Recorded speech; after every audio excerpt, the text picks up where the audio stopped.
राधे राधे।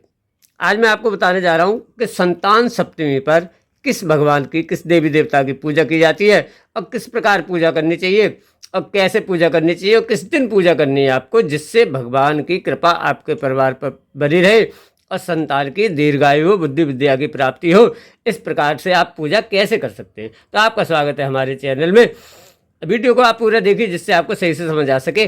तो 2024 में, सितंबर 2024 में जो इस बार संतान सप्तमी है वो है आपकी मंगलवार की, यानी मंगलवार बहुत ही अच्छे योग में पड़ रही है, जो कि आपकी 10 सितंबर की है, यानी 10 सितंबर 2024 की दिन मंगलवार है।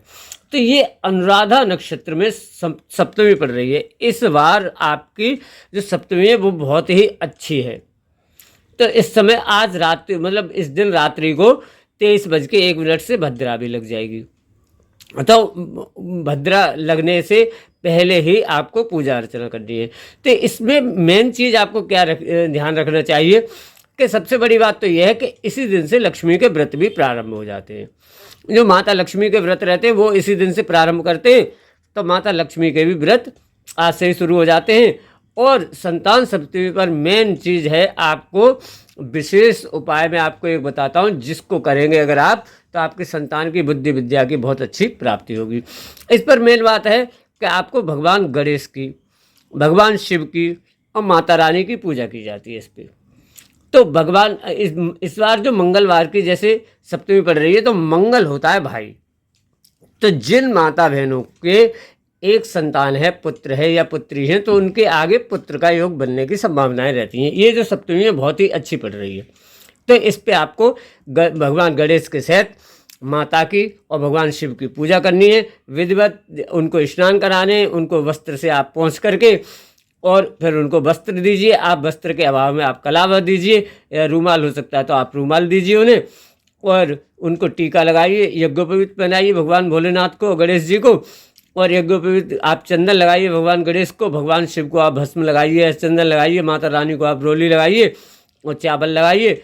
और 11 दूर्वा के अंकुर, दूर्वा की ऊपर की ताज़ा ताज़ा जो ऊपर की किल्ली होती है वो वाली लेके आपको बच्चों से ओम गंग गणपतये नमः कह के भगवान गणेश पर चढ़वानी है। तो अगर आप संतान सप्तमी वाले दिन जो माता बहनें खुद चढ़ाएं या बच्चों से चढ़वाएं, दूर्वा के अंकुर अगर चढ़वाती हैं तो वो विशेष ही लाभ देने वाला है। साथ ही साथ आप माता रानी को 11 मुनक्का जो होते हैं, मुनक्का का आप भोग लगवाइए एक एक। ओम महागौरी नमः, ओम महागौरी नमः, इस प्रकार से आपको बोलते हुए 11 मुनक्का आपको माता रानी को चढ़ाने हैं। और 11 चावल आपको भगवान शिव को चढ़ाने हैं। ओम शिवाय नमः, ओम शिवाय नमः, ओम शिवाय नमः, इस प्रकार से बोलते हुए आपको 11 चावल भगवान भोलेनाथ पर चढ़ाने हैं। तो इस प्रकार से अगर आप करते हैं, उसके बाद आपको उनको फूल माला पहनानी है। और बेलपत्र अगर आपको मिल जाते तो आप बेलपत्र चढ़ाइए। और उसके बाद में आप धूप बत्ती दीपक भगवान जी को दिखाइए। उसके बाद जो भी आप प्रसाद लाए हो वो आप प्रसाद का भोग लगाइए।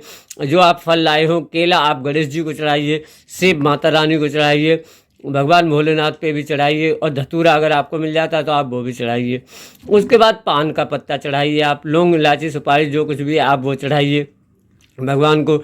और लौंग इलायची सुपारी चढ़ाने के बाद में आप उनकी विधिवत आरती कीजिए और आरती करके प्रार्थना कीजिए कि प्रभु आप हमारी जो भी इस पूजा अर्चना में कोई गलती हुई हो तो आप क्षमा कर दीजिए, और हमारे परिवार पर अपनी आप कृपा बनाए रखना, और हमारे संतान की बुद्धि विद्या की प्राप्ति हो, उनकी दीर्घायु हो। अगर इस प्रकार से आप व्रत पूजन करते हुए भगवान से प्रार्थना करके दंडवत करते हैं, प्रणाम करते हैं उन्हें, तो भगवान शिव, गणेश और माता रानी हमेशा ही आपके परिवार पर कृपा बनाए रखेंगे। भगवान भोलेनाथ तो बहुत ही भोले हैं, वो बहुत ही जल्दी आप प्रसन्न होने वाले होते हैं।